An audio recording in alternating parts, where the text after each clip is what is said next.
Assalamualaikum warahmatullahi wabarakatuh. Selamat siang Bu Rona dan selamat siang teman-teman yang saya banggakan. Pada siang hari ini saya akan membawakan auditing mengenai prosedur audit, kredit investasi dan kredit eksploitasi, asuransi kredit, bank garansi, dan penyampaian hasil temuan. Baik, yang pertama adalah prosedur analisis kredit, yaitu penyampaian permohonan kredit oleh calon debitur kepada bagian kredit yang perlu diusahakan selengkap mungkin, yaitu berkas permohonan kredit diserahkan kepada analisis untuk dilakukan analisis tentang permohonan kredit yang bersangkutan. Lalu analisis segera menghubungi calon debitur permohonan kredit untuk memperoleh informasi yang sewajarnya. Lalu ketiga, bila berkas tidak lengkap, analisis kembalikan ke bagian kredit. Lalu yang keempat, jika persyaratan telah terpenuhi dalam berkas permohonan kredit yang bersangkutan, maka proses analisis berlanjut dengan A. Aspek manajemen berupa pelengkap yang harus diketahui analis. 2. Bidang marketing menuntut analisis untuk dapat diketahui tentang kelancaran pemasaran produksi calon nasabah yang bersangkutan. C. Bidang keuangan sebagai sasaran utama analisis untuk mengetahui benar tentang kondisi keuangan calon debitur, serta kemungkinan di hari kemudian bila kredit diberikan. D. Penguji analisis atas beberapa terms offer yang dapat dilakukannya terhadap rencana usaha calon-calon peminjam atau calon debitur. Lalu, sebagai langkah akhir daripada analisis kredit adalah penyampaian laporan analisisnya kepada kepala bagian kredit untuk kemudian diteruskan kepada yang mengambil keputusan kredit tersebut. Baik, yang selanjutnya yaitu adalah prinsip-prinsip penilaian kredit. Yang pertama ada 6C. Lalu yang kedua, karakter adalah sifat atau sifat calon debitur harus benar-benar dipercaya. Dilihat dari latar belakang pekerjaan dan latar belakang pribadi si debitur.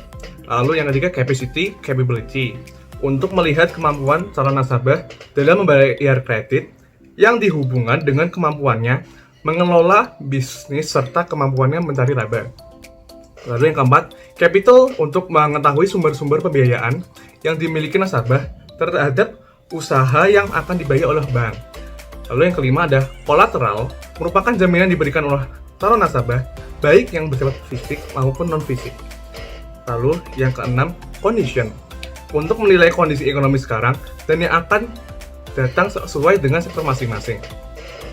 Yang ketujuh, constraint, adalah batasan dan hambatan yang tidak memungkinkan suatu bisnis untuk dilaksanakan pada tempat tertentu. Dari keenam prinsip di atas, yang paling perlu mendapatkan perhatian account officer adalah karakter. Dan apabila prinsip ini tidak terpenuhi, prinsip lainnya tidak berarti. Dengan perkataan lain, permohonannya harus ditolak. Baik, selanjutnya, kebijakan umum persyaratan suatu permohonan kredit adalah sebagai berikut.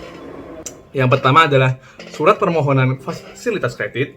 Lalu yang kedua adalah legalitas usaha. Yang ketiga, NPWP dan laporan keuangan. Yang keempat, hubungan dengan bank. Yang kelima, pengalaman usaha. Yang keenam, batas maksimum kredit bagi badan usaha. Yang ketujuh, persyaratan penempatan staf BNI atau pihak ketiga lainnya. Yang kedelapan, fasilitas forex line. Yang kesembilan, persyaratan takeover debitur dari bank lain. Yang kesepuluh, referensi agungan untuk kredit di takeover dari bank lain, skema pemberian fasilitas kredit dengan anggunan deposito berjangka oleh divisi koperasi dan UMN atau SKM. Baik, ini selanjutnya, bidang perkreditan di Indonesia sampai saat ini masih merupakan bidang kegiatan perbankan yang mempunyai proses aset atau pendapatan bunga yang besar dibanding dengan berbagai kegiatan lainnya. Jadi, sudah sepatutnya apabila bank auditor memberikan perhatiannya yang besar dalam melaksanakan kegiatannya. Salah satu dari tujuan audit bidang perkreditan yaitu menguranginya terjadinya kegagalan debitur maupun merupakan pukulan berat bagi bank yang bersangkutan. Baik, selanjutnya. Pada dasarnya, analisis kredit digunakan untuk meneliti atau menilai permohonan kredit secara mendalam tentang keadaan usaha atau proyek permohonan kredit agar pelaksanaan kredit yang akan dilakukan dapat berjalan dengan lancar sehingga tidak menimbulkan kredit macet. Jadi ada 5 aspek pada yang harus dianalisis dalam kredit ini. Yang pertama ada aspek manajemen, yang kedua ada aspek pemasaran, yang ketiga ada aspek teknis, yang keempat ada aspek keuangan, dan yang kelima adalah aspek legalitas dan agunan. Lalu yang kredit berdasarkan tujuan penggunaannya dalam 2 kategori, yaitu kredit produktif, yang kedua kredit konsumtif. Lalu untuk kredit eksploitasi, yaitu kredit yang ditujukan untuk penggunaan pembiayaan dunia usaha akan modal kerja berupa persediaan bahan baku, persediaan produk akhir dalam proses produksi serta piutang, sedangkan jangka waktunya berlaku pendek. Jika dilihat dari segi dokumen, maka kredit jenis ini adalah kredit yang sangat terikat dengan dokumen-dokumen yang memiliki substitusi nilai jumlah uang, dan dokumen tersebut merupakan jaminan pokok pemberian kredit. Kredit ini digunakan oleh orang-orang mengadakan transaksi dagang yang berlainan tempat. Jenis kredit ini terdiri atas yang pertama kredit ekspor, dan kedua kredit impor.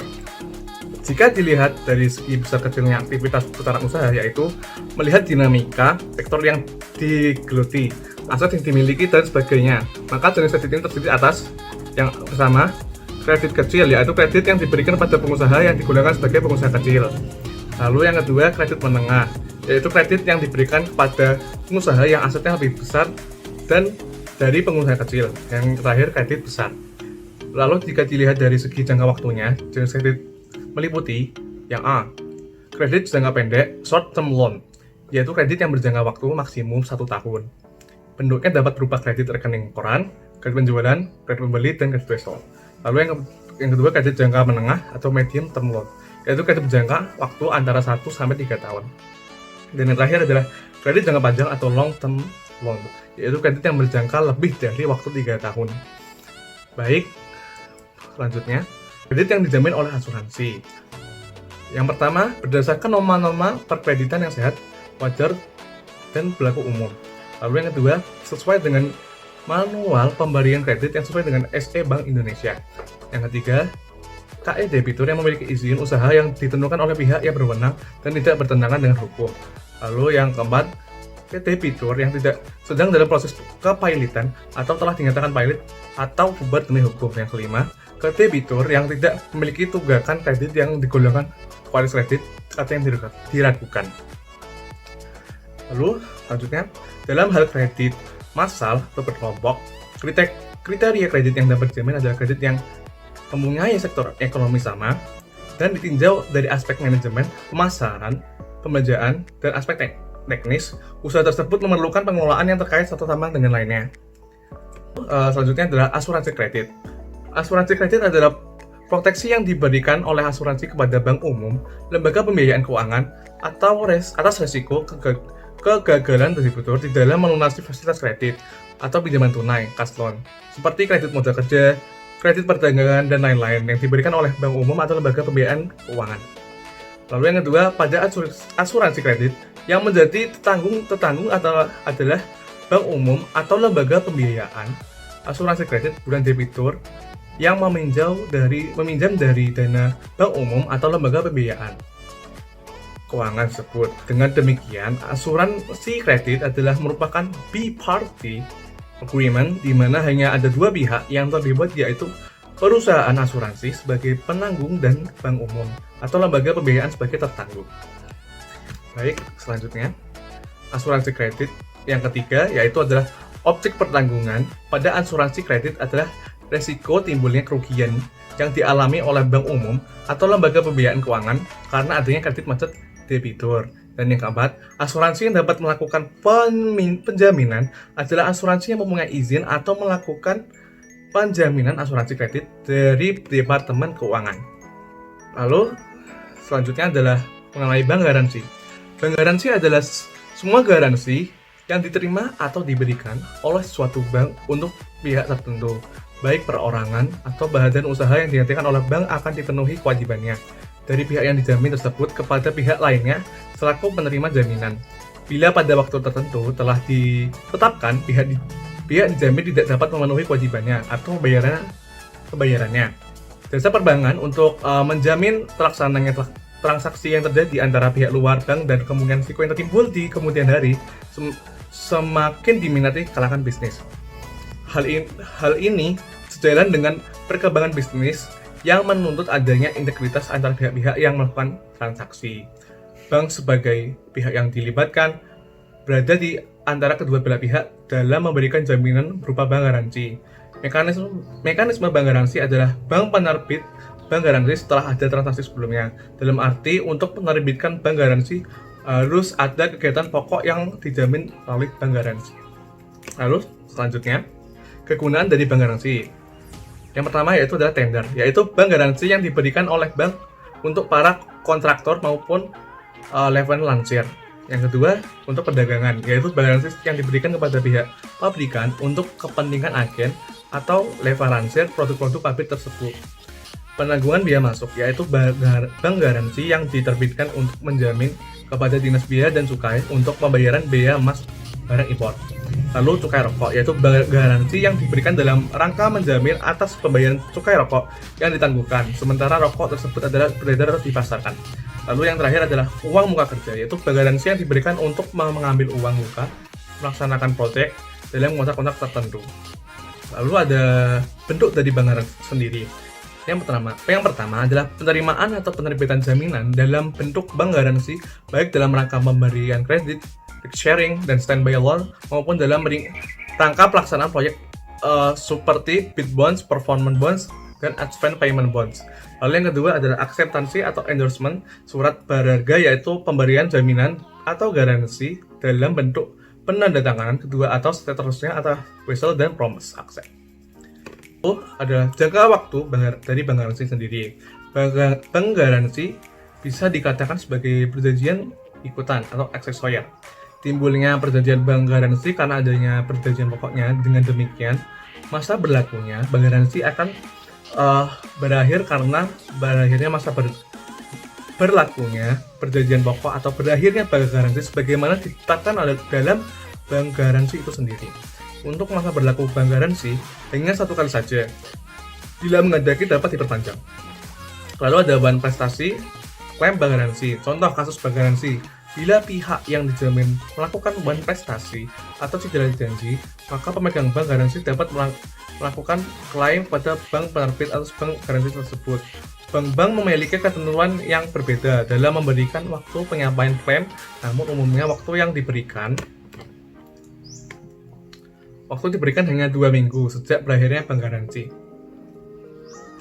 Pengajuan klaim atau tuntutan bank garansi juga harus dilengkapi surat bank garansi aslinya dan belum ada pernyataan dari nasabah pihak yang dijamin kontrasing tentang tidak selesaikannya bank garansi tersebut. Bank garansi yang belum jatuh tempo dan terjadi bahan prestasi disebut bank garansi efektif. Pembayaran kewajiban sebagai akibat tuntutan atau klaim dipenuhi dari setoran jaminan yang diterima oleh bank dari pihak dijamin. Saya akan ambilnya saja. Penyampaian hasil temuan. Auditor atau pemeriksa merupakan seseorang yang memiliki kualifikasi untuk melakukan audit atas laporan keuangan.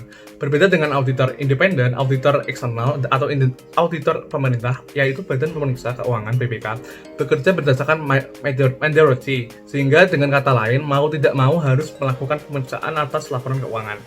Berdasarkan Undang-Undang Nomor 15 Tahun 2006 tentang BPK, tugas dari auditor eksternal atau BPK adalah melakukan pemeriksaan atas pengelolaan dan tanggung jawab keuangan negara yang dilakukan oleh pemerintah pusat. Baik, selanjutnya.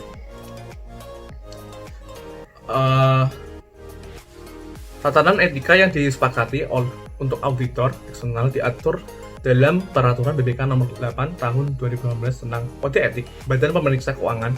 Pengaturan tersebut merupakan perubahan dari Peraturan BPK Nomor 3 Tahun 2016 tentang Kode Etik Badan Pemeriksa Keuangan.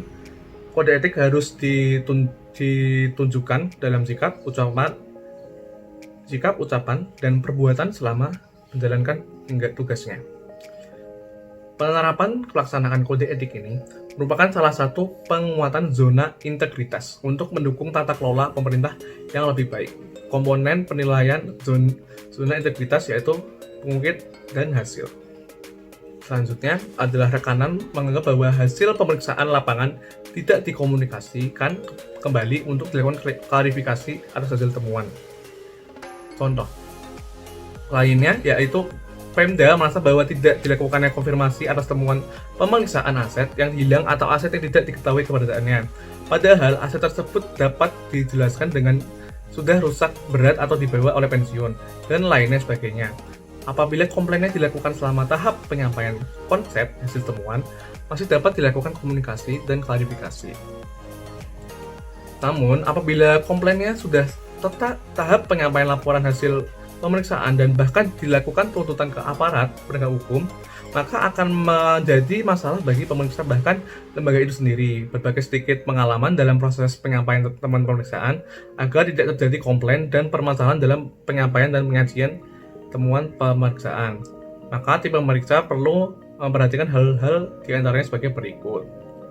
Ketika pertama kali entry meeting, sebaiknya tim menyampaikan time schedule termasuk jadwal penyampaian temuan pemeriksaan. Hal tersebut merupakan komitmen antara tim pemeriksaan dan auditi. Auditi dapat segera menyampaikan dokumen yang diperlukan, dan tim pemeriksa lebih disiplin karena mempunyai target waktu dalam melaksanakan prosedur pemeriksaan. Dan ini adalah daftar pustakanya. Sekian presentasi dari saya. Maaf apabila ada kesalahan. Wassalamualaikum warahmatullahi wabarakatuh.